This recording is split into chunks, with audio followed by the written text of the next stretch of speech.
Des drones foncent à basse altitude et pulvérisent un bastion fortifié, un avion de chasse largue des bombes guidées sur Stepnogorsk, pendant qu'un véhicule militaire ukrainien est détruit en pleine route.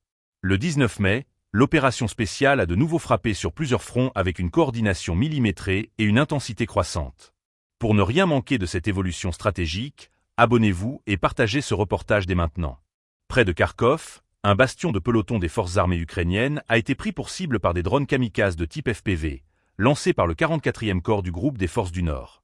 Le survol discret et la vitesse de ces engins en ont fait des armes redoutables, permettant une frappe chirurgicale qui a désorganisé la structure défensive de l'ennemi.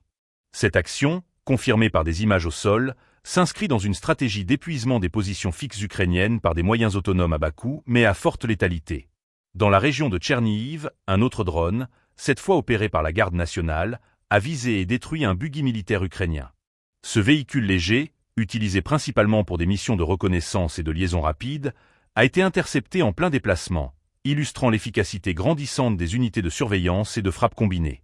Mais c'est dans le ciel que s'est joué l'un des coups les plus marquants de la journée. Un chasseur-bombardier Su-34 a mené une attaque aérienne sur les fortifications ukrainiennes situées à Stepnogorsk, en larguant des bombes FAB équipées d'ailerons de guidage.